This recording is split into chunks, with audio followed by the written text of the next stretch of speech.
आज आसतु बनैबा कंचा माछ बेसर।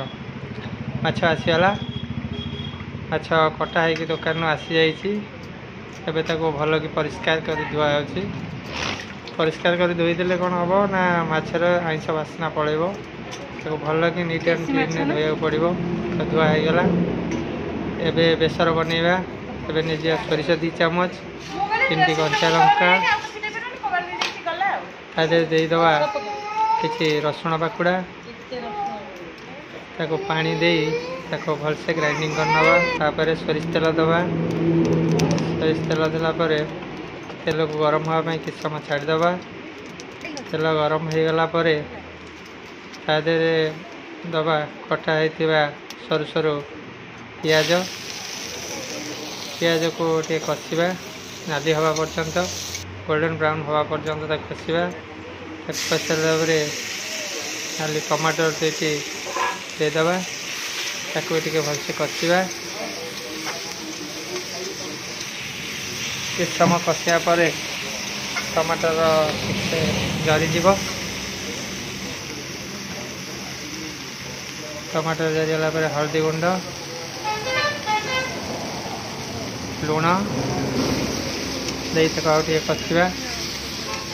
भलसे कषि सारा देखो कषि हो गला। एबे दबा बटा ही रखि बेसर को, बेसर धोईक टे पानी देदबा।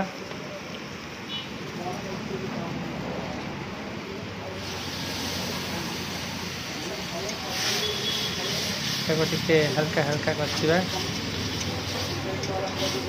सोरिष मसला जो तैयारी होची माछ, कंचा माछ सोरिष बेसर, से अधिका कषिया किसी दरकार ना। अधिका कषिले पितुलिया लगे। तो पानी टे देदबा। पानी दे पानी फुटिया छाड़ीदबा। एबे पानी पखापाखि फुटिया आसला।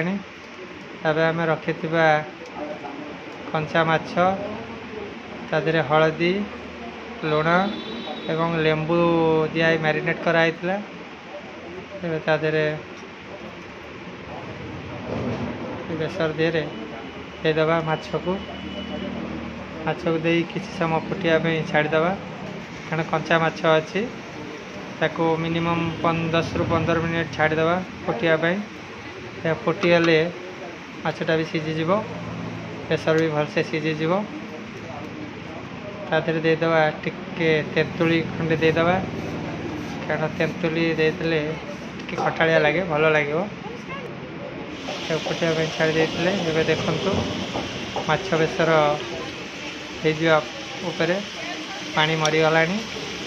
देखो माछटा केते सुंदर। एबे काढ़ी नवा, प्लेट को काढ़ी नवा।